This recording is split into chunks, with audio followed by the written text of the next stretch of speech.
because of the high risk on their file. Oh, because on arsonists, high risk of recidivism. Because there's 25 kids living in a unit. Yeah. No, he's just a high risk kid because you don't want to make sure the kid got no matches. I didn't know why. He's playing with matches. I mean, with sex offenders, you know that the risk of recidivism is wicked high. Oh yeah, particularly for pedophiles. Oh, you can't. Yeah, when you look at recidivism, this is a little bit off the record, but recidivism rates. Oh, this is off the record. I mean, off the record, no, a little bit off the cuff here. Yeah, sex offenders, pedophiles, they have no redeemable qualities, and 99.9% of them are only cured when they're dead. Yeah. So yeah, it's awful. My youth pastor was a really nice guy. He bought us cookies, little alcohol, smoke a joint with them. Yeah. See, he waited until we were ready. He's just like, "Are you ready?" See, I consented. But no, you're right, Dave. Yeah, sex offenders. That's just gross. That's just gross. We are totally on the record here. Okay, we're just on a little bit off the track. Sidebar. Yeah, we're off the track. Off the path. Yeah. Okay, so back to this. So some people are considered high risk. Some people are considered low risk. I'm still trying to figure out how the kid on the playground who said, "I'm going to kill Mr. Arroyo tomorrow," you know something? He's definitely, if you break the category high to medium to low, he would be more of a medium. Because you're kind of looking at his age and you're looking at, does he have weapons at the house? And you look at all these factors. It's the context. Yeah. Would that kid be arrested? Yeah. Absolutely he would be. Oh, 100%. I've arrested an 11-year-old before. You've arrested? Absolutely I have. 12-year-old. Do you rough him up? No. Unless they ask him for it. Break your teeth on the fucking pavement, little Billy. Say that shit again, I dare you. But no, absolutely arrestable. It's like you're not going to arrest him. He's getting arrested. Right. And that's even right now today we're talking about. But he might be dealt with differently. Yeah. Okay. And so let me ask you this question. 10-year-old Nathan is on the playground and he's had a tough day. And he says, "I'm going to get Mr. Smith tomorrow, blah, blah, blah, blah, blah." So you arrest him. It has to be, it has to be direct. It would have to be, what am I going to do to Mr. Smith?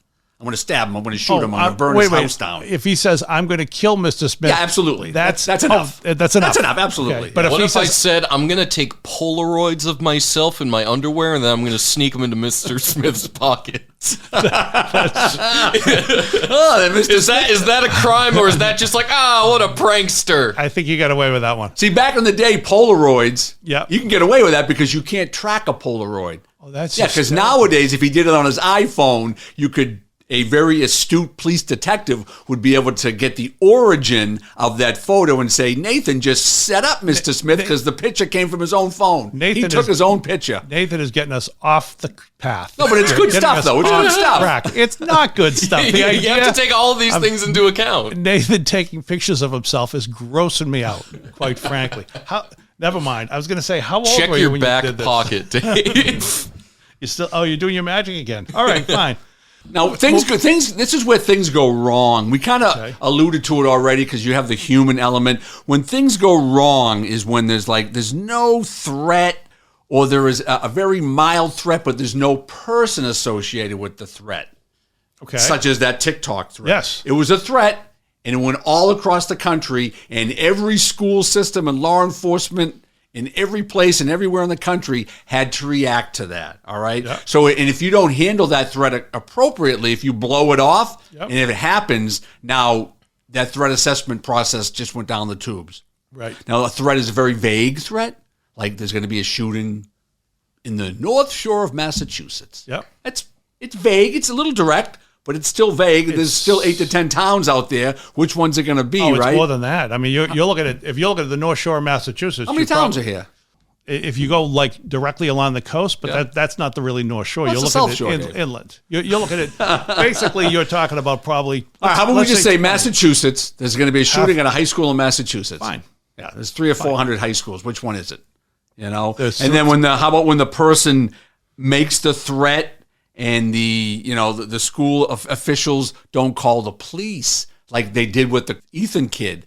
Yeah. If they had called the cops, I told you, cop would have walked in there and arrested that kid in a heartbeat. Yeah. In a second, he would have been arrested. That's kind of an amazing one. I think that's kind of in hindsight, it's a tragedy, Yeah. I mean, that's an easy second So guess. they can go wrong tragically a lot. Yeah. Because it's the human element. But and why would it go? I mean, why wouldn't you just simply say? And I'm going to go back to my lack of respect for some people in the school system.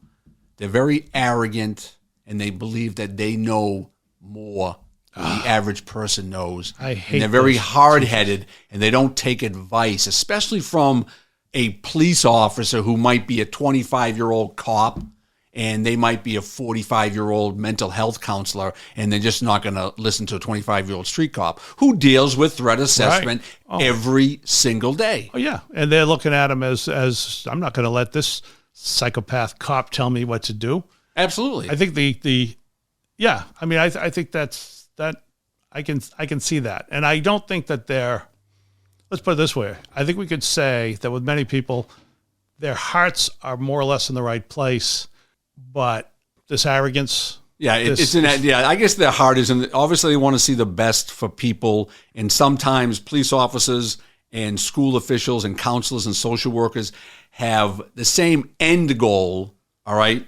But cops sometimes are a little bit more abrasive when they do it. Yeah. And they want to be a little bit more passive and keep everyone happy, go lucky, and not piss anyone off. And by doing that, sometimes kids like Ethan slip through the cracks, unfortunately. You know, there are stories in Massachusetts about judges that, you know, they let somebody go under some circumstance. They give somebody a slap on the wrist, and then the person goes out. Drunk driver goes out and kills somebody. Wife batterer goes out and kills the wife, things like that. And I've got to think, if you're a school official and something like this happens on your watch and you make the wrong call, that's got to haunt you. Oh, because it's going on right now at Oxford High School. Yeah. There's allegations that the school is destroying potential evidence, and I'm sure they are. If there was something written on a piece of paper and there wasn't a copy made of it, or if it's someone said he said, she said type situation, people will deny it because they know they screwed up. They know they screwed up. They'll never admit it because they're being sued right now for $100 million. So legally, there's the legal issue, and then there's the moral. Well, the moral issue is you shouldn't have screwed up. The moral issue is, but once you do it, you've got to live with that. So if you're the school official that said, let's give this kid a break, you made a big mistake. That whole administrative section of that school is either going to be one, charged, or two, resign at some point very quickly. And they probably already have, and we just haven't heard about it yet. Right. Charged or resigned, or I think the charge is big. That would be a big step that you really haven't seen. You haven't really seen that. That would be a precedent setter. Yeah, absolutely, it would be. I think more likely you're going to see people move quietly to another district. I think because again, if you're gonna resign, you're admitting guilt. If you're gonna fire, you're admitting guilt. Yep. If you're gonna let them go, or if you're gonna encourage people to move somewhere else and to go somewhere else, then that's more consistent with what we see in America in schools and elsewhere. So do things ever go right? Yeah, things do go right, and I'm going to play a little audio tape of Sheriff Carmine Marcino. He's from Lee County, Florida. So we're going to play this clip. Have we heard his name before? No, we haven't. Okay. No, we haven't used him on this podcast. Okay. But anything with Florida, any sheriff in Florida, I love them because they're just very straightforward. They don't take any shit. And so we're going to listen to that, and when he's done, we'll talk about it. All right. Sounds good. I want to take this opportunity to announce an additional to my Safe Kids, Safe Schools initiative. I'm implementing a school threat enforcement team consisting of highly trained, dedicated detectives and an analyst. Due to the nature of school threats and the complicated techniques involved with investigating them, this team is trained and focused on school threat investigations. We can not only be reactive, we must proactively investigate all threats. I have zero tolerance for this, and anyone, no matter who they are, that issues a threat, as I've said before, will be tracked down and you will go to jail. Wow. That was unbelievable. I love Florida sheriffs. Right to the point. They arrested everybody. But here's the thing. Here's what I'm left with. On the one hand, I'm like, this is very proactive. But on the other hand, I'm thinking to myself, did this go on elsewhere at other high schools where you had, what was it, 4 kids all making? Yeah, there was 4 kids in the Florida area, Lee County, all making different threats based on this bomb threat, mass murder, right? All things like threats to kill. All responding to this, which is. Do we cheer? Let's put it this way. Yes, we cheer the sheriff for the action they took, but is every school district, this is one school district, 4 guys are watching this viral challenge and saying, I want to be first. Yeah, so I mean, it's like I said, there's with threat assessment and risk management, there's a lot of pros and cons we're going to get to near the end here, and that's one of them, is that kids who might just be nitwits and not serious get caught up in that, and then they get arrested, they get kicked out of school, they go to mental health counseling, they have it on their record, and they're like shunned the rest of their life. Right. Because they made a school threat. Yeah. So that's a pro and con of what the sheriff did. But me personally, that's the easiest. You cannot screw that up. They made the threat, arrest them, stop the risk or any potential for any violence at that moment, put these kids wherever they need to be, counseling, juvenile detention, wherever they decide they need to go, and try to funnel them into some counseling or some help so they can get their mind straight. I think I told you this once before, but I had a nephew, and when he was in high school, he put something on his Facebook page, and I was his Facebook friend, so I saw the investigation's ongoing. Don't worry about it.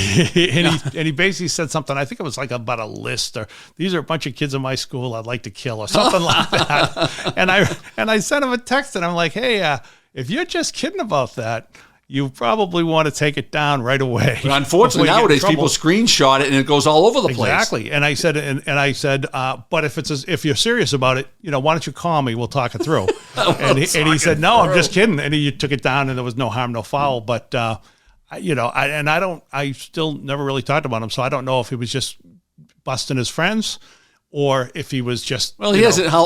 Years ago? Oh, years ago. Yeah, if he hasn't done it, If he hasn't done it 10 years ago, he's probably not going to do it tomorrow. Here's the point: he's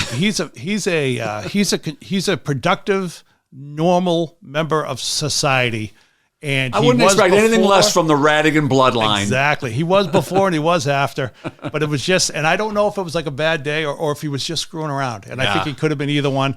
And but it's good that he took it down. But this is the problem, because that would have stayed with him. If he got arrested on that, the rest of his life. That would have been on his criminal history. Which is horrible. Yeah, absolutely. Anyway, so who makes these assessments? Yeah, so the assessment teams, so if you don't have Sheriff Marcino working for you, brother, then you got to have these assessment teams, because he's his own assessment team. You make the threat, you're getting arrested.